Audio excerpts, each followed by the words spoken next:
Everyone. तो आज मैं कोई एक टॉपिक नहीं बना रही हूँ, मैं कोई टॉपिक आपको नहीं पढ़ा रही हूँ, लेकिन आज हम एक बहुत इम्पोर्टेंट बात पर डिस्कस करेंगे और वो ये है कि how to prepare for exams. जब आपके एग्जाम्स आते हैं तो किस तरीके से हम अपने एग्जाम्स की तैयारी रखें जिससे कि हम अच्छे से अच्छे नंबर से एग्जाम्स में ना सिर्फ पास हों बल्कि हम टॉप कर पाएं और अच्छे नंबर से हम एग्जाम्स में पास हों।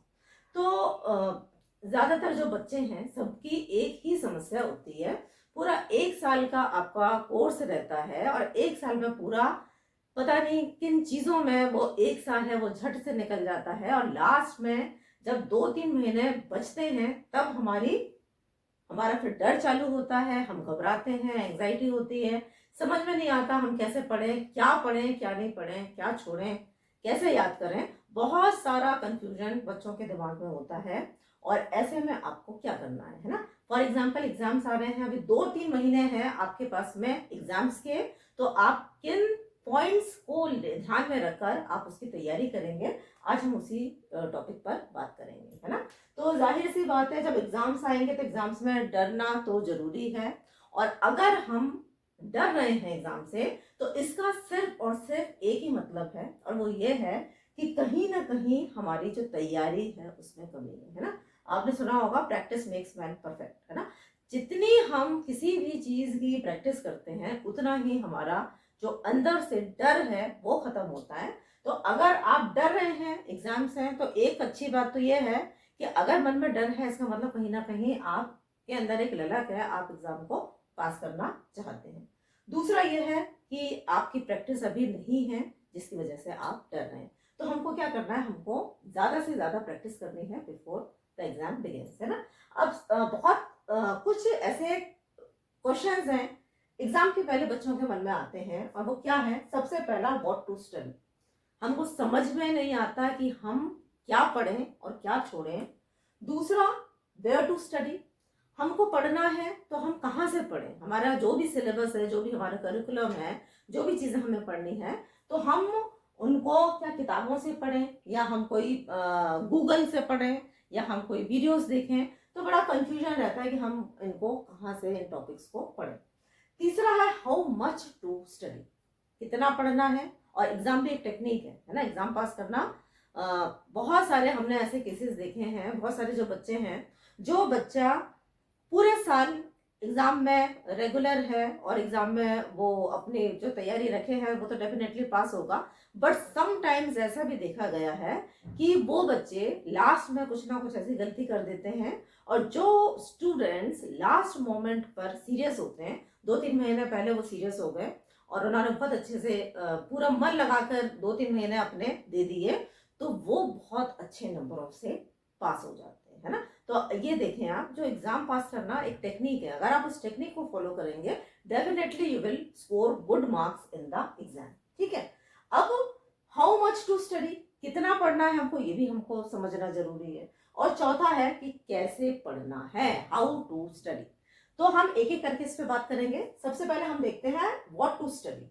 अब हमको पढ़ना क्या है, ऑफ कोर्स हमको क्या पढ़ना है, सिलेबस ऑफ द एग्जाम्स पढ़ना है। अब आपको ये लग रहा होगा कि ये क्या लिखा है यहाँ पे, ये तो सबको मालूम है। नहीं, जब आप किसी भी एग्जाम की तैयारी कर रहे हैं, चाहे कोई सा भी एग्जाम हो सकता है, वो 10th का एग्जाम है, 12th का बोर्ड है, आपका ये BHMS है, MBBS है, नीट है, what ever is the exam, सबसे पहले हमको पता होना चाहिए उसका सिलेबस, है ना। वो एग्जाम हमसे क्या चाह रहा है।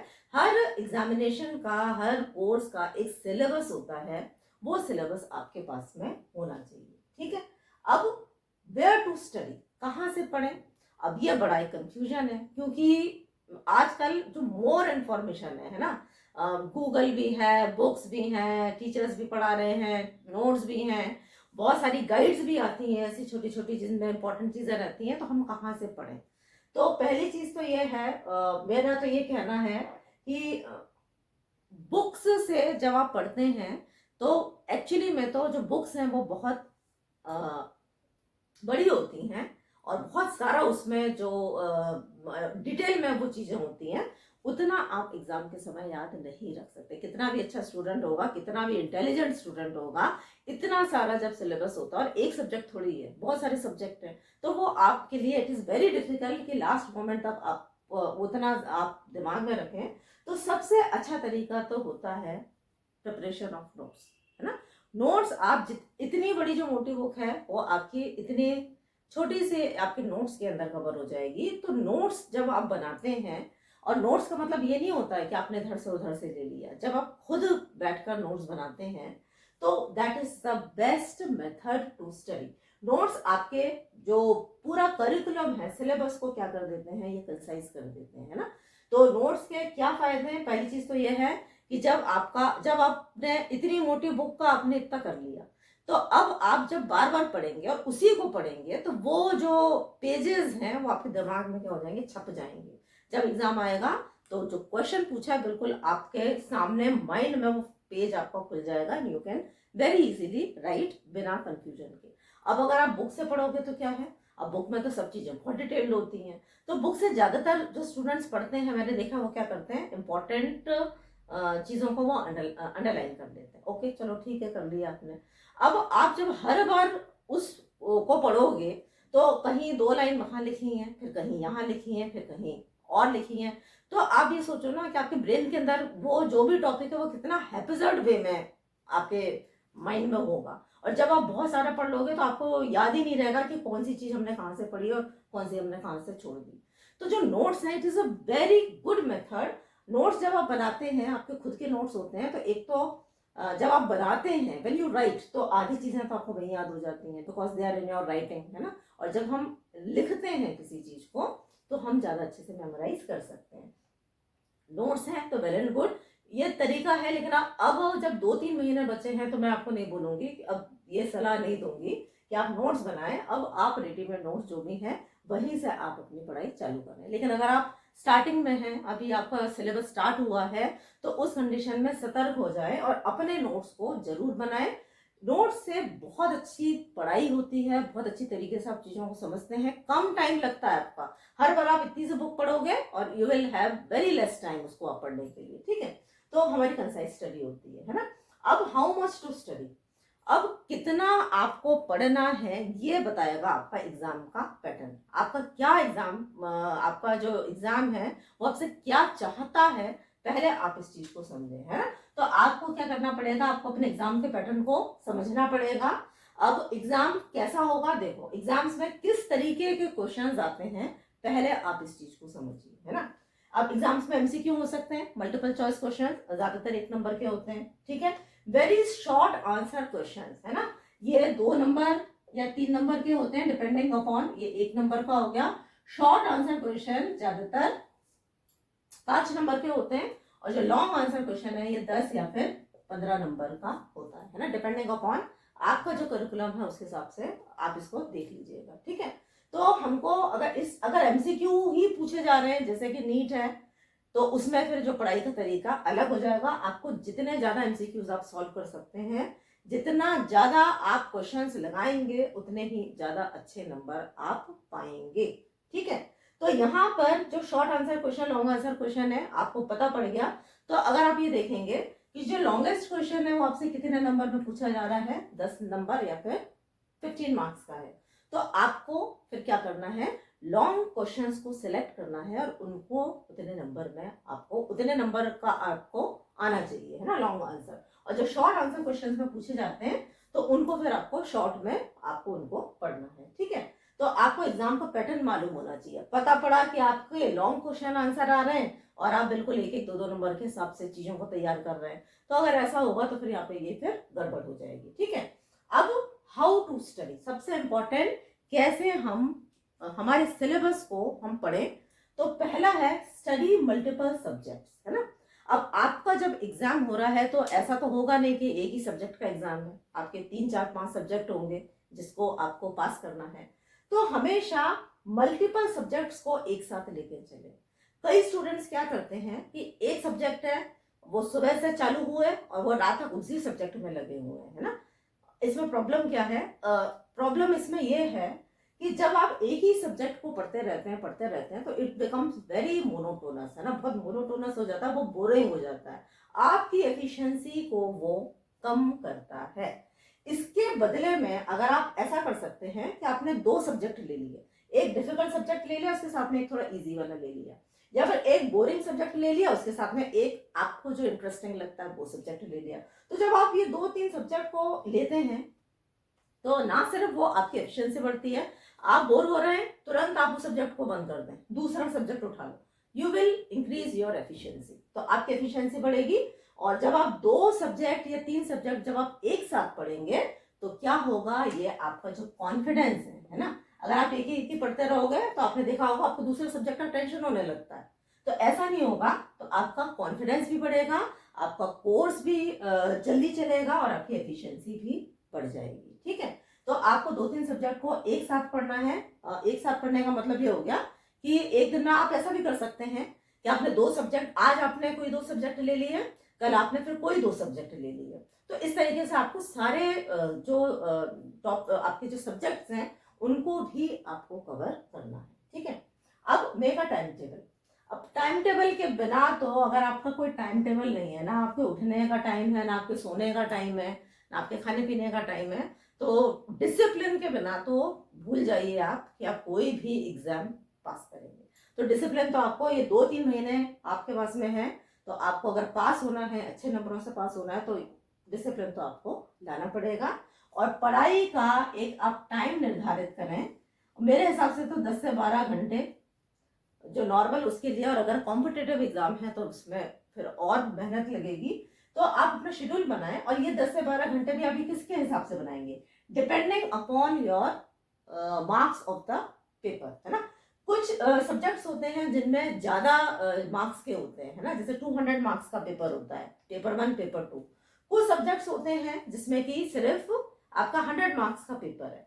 तो जिन सब्जेक्ट्स में ज्यादा नंबर में पूछा जाता है उनको आप ज्यादा टाइम देंगे, जो सब्जेक्ट आपके डिफिकल्ट हैं उनको आप ज्यादा टाइम देंगे, जो सब्जेक्ट्स आपके शॉर्ट है स्वीट है, आसानी से हो जाते हैं, तो उनको फिर आप टाइम थोड़ा कम देंगे, है ना। अगर आपने डिफिकल्ट सब्जेक्ट को आप मान लीजिए 4 घंटे दे रहे हैं, तो जो जो जिस सब्जेक्ट में आपको थोड़ा सा कॉन्फिडेंस है, जो आपको आता है, इजी लगता है, और जो कम नंबर में पूछा जाता है, तो उसको आप फिर 1 घंटा दे दो, 1.5 घंटा दे दो, इस तरीके से आप अपनी पढ़ाई करिए। ठीक है, अब first cover important topics. Now ये बहुत इंपॉर्टेंट है, ये स्टूडेंट्स को समझ में ही नहीं आता है।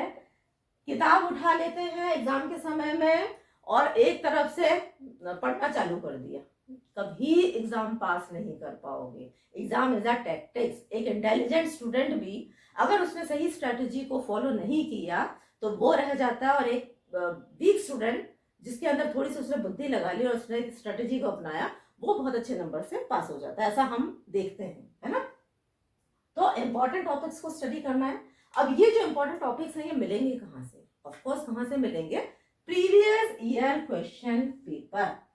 आपके पिछले साल के, पिछले 5 साल के, पहले आप 5 साल के करिए, उसके बाद में अगर हो जाए आपका तो वो फिर पिछले 10 ईयर्स के करिए, है ना। तो पिछले 5 साल के, 10 साल के क्वेश्चन पेपर्स को आप निकालिए और देखिए कि उसमें कौन कौन से क्वेश्चंस हैं जो कि बार बार रिपीट होते हैं। एंड यू विल सी, आपको पता लगेगा कि कुछ क्वेश्चंस ऐसे हैं कि वो हर दूसरे तीसरे साल में वो रिपीट होना है तो वो होने ही है वो, है ना। तो यहाँ पर अगर आप देखें, हमारा जो एग्जाम्स का जो तरीका होता है, कोई भी हो वो, कोई सा भी एग्जाम हो, तो 60-40 का रेशो देखें। जो पुराने में से लगभग 60% तो कवर होते ही है, 40% आप ये मान लीजिए कि नए क्वेश्चन हो सकते हैं। ये रेशो चेंज हो सकता है, एकदम वैसा नहीं है, ये जस्ट मैं बता रही हूँ आपको कि बहुत सारे क्वेश्चन ऐसे होते हैं कि वो प्रीवियस ईयर से रिपीट होते ही होते हैं। तो हमको यहाँ पे क्या करना है, थोड़ा सा हमको स्मार्टली स्टडी करना है। हमको पूरी एक तरह से किताब लेके नहीं बैठना है। सबसे पहले जो मोस्ट इंपॉर्टेंट क्वेश्चंस हैं उसकी आप लिस्ट बनाइए, है ना, और वो आप सारे सब्जेक्ट्स के मोस्ट इंपॉर्टेंट निकालिए और उनको आप फिर पढ़ना शुरू करिए, स्टडी करना आप चालू करिए। ठीक है, और ये बहुत इंपॉर्टेंट पॉइंट है, इसको आपको नहीं भूलना है। Then learn today and revise next day. अब सभी स्टूडेंट्स की एक ही प्रॉब्लम है कि मैडम याद तो करते हैं हम, पढ़ते तो बहुत हैं और पता नहीं कैसे हम भूल जाते हैं। और पेरेंट्स का भी आप देखना, पेरेंट भी कभी अपने बच्चे की कमी नहीं मानता। पेरेंट भी हमेशा क्या बोलता है, मैडम बच्चा तो हमारा बहुत इंटेलिजेंट है लेकिन पता नहीं नंबर नहीं आते। तो होता है ऐसा, है ना। क्यों होता है, क्योंकि हम क्या करते हैं, पहली चीज तो है कि लास्ट मोमेंट पे आप पढ़ रहे हैं, आपने एक बार में पढ़ा है, व्हाट डू यू थिंक, आपने एक बार चीज को पढ़ी, आपको क्या लग रहा है कि वो आपको क्या पूरी याद रह जाएगी? हमारा जो ब्रेन है ना, हमारे ब्रेन का जो नॉर्मल तरीका है वो भूलने का है। आप ये सोचो कि अगर हमारा ब्रेन भूलेगा नहीं तो क्या होगा? भूलेगा, उसकी तो नॉर्मल टेंडेंसी भूलने की है। अगर वो भूलेगा नहीं तो पागल हो जाएगा, है ना। इतनी सारी चीजें उसके ब्रेन में अगर आती चली जाएंगी इंफॉर्मेशन, और अगर वो भूलेगा नहीं तो जस्ट इमेजिन कि ब्रेन का क्या हाल होगा। तो ब्रेन की तो टेंडेंसी है भूलने की। अब उसको याद करवाना है हमको, तो हम उसके अगेंस्ट में जा रहे हैं एक्चुअली। तो कोई भी चीज की अगर हम विपरीत दिशा में जाएंगे तो हमको उसमें एफर्ट तो लगेगा, प्रैक्टिस लगेगी। तो हमको क्या करना पड़ेगा? हमको बार बार, है ना, अगर किसी स्टूडेंट को याद नहीं हो रहा है, या अगर किसी स्टूडेंट का ये कहना है कि हम याद करते हैं और लेकिन हम भूल जाते हैं, तो उसका सिर्फ एक मतलब है, एंड दैट इज आपने उसको जितना टाइम याद करना था, रिवाइज करना था, उसमें आपकी कमी है। अब यहाँ पे हो सकता है कि मेमोरी हर व्यक्ति की अलग अलग होती है। कुछ स्टूडेंट्स होते हैं एक बार पढ़ते हैं और उनको याद हो जाता है, कुछ स्टूडेंट्स होते हैं 4 बार पढ़ते हैं याद हो जाता है, और कुछ स्टूडेंट्स होते हैं कि वो थोड़े और स्लो लर्नर होते हैं, उनको थोड़ी सी और प्रैक्टिस चाहिए। तो जो भी हो, आप जिस भी कैटेगरी के अंदर आते हैं, अगर आपको एग्जाम पास करना है तो आपको पढ़ना तो पड़ेगा, रिवाइज तो करना पड़ेगा, है ना। अगर आप स्लो लर्नर हैं तो आप ज्यादा बार रिवाइज करिए, आपको मेहनत ज्यादा लगेगी, और क्या होगा? ज्यादा से ज्यादा क्या होगा? जो इंटेलिजेंट बच्चा होगा उसको एक बार में याद हो गया, और आपको थोड़ा सा देर में याद हो रहा है, दैट इज द डिफरेंस। आपको मेहनत ज्यादा लगेगी, बट मेहनत तो करनी पड़ेगी, है ना। और अगर आप ये भी तो सोचो, अगर आपने इस साल मेहनत नहीं करी तो क्या, अटक गए? नेक्स्ट साल कब पढ़ोगे? तो जब नेक्स्ट साल भी पढ़ना ही है तो फिर इसी साल पढ़ के उसको हटाओ, है ना, काय के लिए रखना। एंड यूर ऑल यूथ, इतना चैलेंज लेना तो आना चाहिए, है ना। अगर यूथ हमारा चैलेंज नहीं ले पा रहा तो फिर यूथ का कोई मीनिंग नहीं है, ठीक है। तो चैलेंज करिए, अपने आप को चैलेंज कीजिए, और आज पढ़िए and revise next day. It is very important for memorising. अभी कैसे करेंगे मैं बता रही हूँ। आज आपने कोई भी टॉपिक लिया, है ना, वो टॉपिक आपने पढ़ा। अब उस टॉपिक को यहाँ पे मैंने लिखा है 30 पॉइंट टेक्निक। ये कोई ऐसी टेक्निक नहीं है, ये मेरी टेक्निक है, ठीक है, इसलिए ये गूगल पे नहीं मिलेगी आपको। करना क्या है, आपने कोई भी पॉइंट, आपने कोई भी टॉपिक पढ़ा, अब उसको जब आप रात में सो रहे हैं तो सोते समय आपको उस टॉपिक के जो पॉइंट्स है, पॉइंट्स की बात कर रही हूँ मैं, उस पॉइंट्स को आपको याद करना है, आपको रिवाइज करना है ना। कैसे रिवाइज करेंगे? एक एग्जाम्पल लेके बताती हूँ मैं। फॉर एग्जाम्पल, हमने आज पढ़ा आरबीसी, ठीक है, हमने आज क्या पढ़ा? हमने आज पढ़ा आरबीसी। अब रात में जब आप सो रहे हैं तो सोने के पहले के जो, जब आप बिस्तर पर लेट जाते हैं और लाइट आपने बंद कर दी है, तो लाइट बंद करके अब आप सोने वाले हैं, आपने आंख बंद कर ली और आप मन में अपने हाथों पे 15 पॉइंट इसमें और 15 पॉइंट इसमें, है ना, यानी कि कितने होगा? 30 पॉइंट। आपका लॉन्ग आंसर क्वेश्चन कितने का है? 10 या 15 नंबर का। शॉर्ट आंसर क्वेश्चन कितने का है? ज्यादा से ज्यादा 5 नंबर का, है ना। तो कैसे आप याद करेंगे? जैसे आरबीसी हमने पढ़ लिया टॉपिक, अब रात में हम कैसे याद करेंगे? पहला पॉइंट क्या था? RBC is a blood cell. दूसरा पॉइंट क्या था कि आरबीसी का जो काउंट होता है ये 4.5 to 5.5 मिलियंस पर क्यूबिक मिलीमीटर होता है। तीसरा पॉइंट क्या था? आरबीसी का लाइफ स्पैन 120 डेज है। चौथा पॉइंट क्या था? आरबीसी सबसे ज्यादा नंबर में प्रेजेंट होता है, ब्लड सेल। पांचवा पॉइंट क्या है? आरबीसी के अंदर हीमोग्लोबिन होता है। छठा पॉइंट, आरबीसी के फॉर्मेशन के प्रोसेस को एरिथ्रोपोइसिस बोलते हैं। सातवां पॉइंट। तो इस तरीके से जब आप पढ़ेंगे, रात में आपने रिवाइज कर लिया, अब आप मॉर्निंग में जब आप उठोगे और मॉर्निंग में एक बार और जब आप उसको रिवाइज करेंगे, मन में ही रिवाइज करिए आप उसको, तो आप ये देखेंगे कि आपको ये जो टॉपिक है ये अभी आप भूल रहे थे लेकिन अब आप इसमें भूलना कम कर दोगे, है ना। आपको बहुत सारा हो सकता है कि आपने आरबीसी का पढ़ा होगा टॉपिक और आप कुछ पॉइंट भूलोगे, डेफिनेटली भूलोगे, लेकिन जब आप नेक्स्ट डे उसको दोबारा से एक बार चेक करेंगे तो वहां पे जो भूले हुए पॉइंट्स हैं आप उनको दिमाग में थोड़ा सा ध्यान से पढ़ेंगे और उनको आप दिमाग में रखेंगे। धीरे धीरे करके आप जब इस तरीके से देखेंगे तो आपकी जो लर्निंग की जो तरीका है ना, जो मेमोराइज करने का, जो बार बार भूलते हैं, वो चीज में 101% आपको इम्प्रूवमेंट देखने को मिलेगा। आप इसको ट्राई करिए and then you let me know in the comments, ठीक है। देन पॉइंट वाइज स्टडी, मैंने आपको भी बताया कि पॉइंट वाइज स्टडी करना बहुत जरूरी है, क्योंकि जब हम पॉइंट्स में किसी चीज को स्टडी करते हैं तो उसमें हमारे दिमाग में भी क्लैरिटी होती है, हमारा दिमाग भी बिल्कुल क्लियर होता है, और जब हम उसको लिखते हैं एग्जाम में तो लिखते समय भी इट इज वेरी क्लियर। तो जो एग्जामिनर है जब वो उसको चेक करता है उसके लिए भी ये बहुत आसान हो जाता है ना। अब जब आप पॉइंट वाइज स्टडी करोगे तो आप पॉइंट्स में लिखोगे अपने आंसर को, और जब आप पॉइंट्स में लिखोगे तो एग्जामिनर के लिए it will be more easy, तो वो आसानी से चेक करेगा, तो उसको पूरे आपके पॉइंट्स दिख जाएंगे, तो आपको वो ज्यादा से ज्यादा नंबर देगा, है ना। अगर आप उसी को कथा के फॉर्म में लिखोगे and if you make it very boring और आपकी राइटिंग कुछ अजीब सी है और वो कथा के जैसी है, तो बहुत मुश्किल है ना। आपका जो प्रेजेंटेशन है एग्जाम में, it is very very important, ठीक है। तो आपको हेडिंग्स में लिखना है, पॉइंट्स में लिखना है, इन बातों का आपको ध्यान देना है। Then writing practice, most important point. आजकल सभी स्टूडेंट्स की एक ही समस्या है, उनका पढ़ने का तरीका क्या है, मोबाइल खोला, ऐसा रख दिया, फास्ट पे उसको वो रख दिया, वो चलता जा रहा है चलता जा रहा है, हो गई पढ़ाई। How will you memorise? जब तक हम चीजों को लिखते नहीं हैं, तब जब हम लिखते हैं तो हमारे सारे सेंसेस हेल्प करते हैं, हमको वो ज्यादा समय तक याद रहता है। अब आजकल यही तो प्रॉब्लम है, आपको याद क्यों नहीं हो रहा है? क्योंकि आप राइटिंग की प्रैक्टिस बच्चों की रही नहीं गई है, कोई स्टूडेंट लिखना नहीं चाहता, कोई पेन ही नहीं उठाना चाहता। और आप एक बात बताइए, अगर आपका एग्जाम राइटिंग का है तो आपको लिखना पड़ेगा, बिना लिखे कैसे चल जाएगा। अगर आपका एग्जाम ओरल है तो आपको बोलना पड़ेगा, है ना। तो जितने भी हमारे एग्जाम्स होते हैं, कुछ इसमें ओरल होते हैं, कुछ नंबर इसमें रिटर्न के होते हैं। ओरल में आपकी कम्युनिकेशन टेक्निक आएगी काम में, लेकिन रिटर्न में तो आपको लिखना पड़ेगा। अगर आपने लिखने की प्रैक्टिस नहीं करी है तो 101% एग्जाम में आपके हाथ कांपेंगे ही कांपेंगे, क्योंकि आपको पता ही नहीं है, आपको यही नहीं मालूम कि 10 नंबर के क्वेश्चन में मुझे कितना लिखना है ना, मैं कहाँ कहाँ तक लिखूं। और इतना एंजाइटी हो जाएगी उस टाइम पे कि आपके पास में लिमिटेड टाइम है, आपको चीजें याद नहीं है और आपको पेपर भी करना, कैसे होगा। तो राइटिंग की प्रैक्टिस तो आपको अच्छा लगे चाहे नहीं अच्छा लगे, करनी पड़ेगी। अगर आप राइटिंग की प्रैक्टिस नहीं करेंगे, it is very difficult to pass in the exam, है ना। इसके लिए आप क्या करेंगे, राइटिंग की प्रैक्टिस के लिए कोई भी एक इंपॉर्टेंट क्वेश्चन उठाओ, ठीक है, और इंपॉर्टेंट क्वेश्चन उठाकर आप उसको एक टाइम दीजिए, 10 मिनट्स का टाइम, और आप उसमें लिखना चालू करिए, है ना। और बंद घड़ी लगा दीजिए और 10 मिनट के बाद में स्टॉप हो जाइए। तो इसमें फिर आप देखो कि आप जब लिख रहे हैं तो आप लिख पा रहे हो कि नहीं लिख पा रहे हो। स्टार्टिंग में आपको बहुत प्रॉब्लम होगी, डेफिनेटली होगी, लेकिन अगर आपने 10 क्वेश्चन तक लिख लिया, यू विल फाइंड इट, है ना। आपने 10 क्वेश्चन की प्रैक्टिस करी, आपको धीरे धीरे वो चीज बहुत आसान होने लगेगी। और जब आप ये लिख लोगे और फिर जब एग्जाम में क्वेश्चन आएगा तो फिर आप घबराओगे नहीं, क्योंकि आपको मालूम है कि आपको कितना लिखना है और कैसे लिखना है, क्योंकि आपने प्रैक्टिस कर ली है उसकी, है ना। तो ये तो करना पड़ेगा, राइटिंग प्रैक्टिस। सारे क्वेश्चंस आप नहीं लिख पाएंगे, लेकिन जितने इंपॉर्टेंट क्वेश्चंस हैं उनको फटाफट फटाफट लिखने की प्रैक्टिस करो।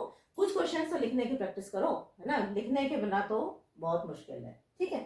Then make a strategy for solving paper. अब आपका एग्जाम में पेपर आया है ना, again I will tell you कि एग्जाम पास करना इज अ टेक्निक, है ना।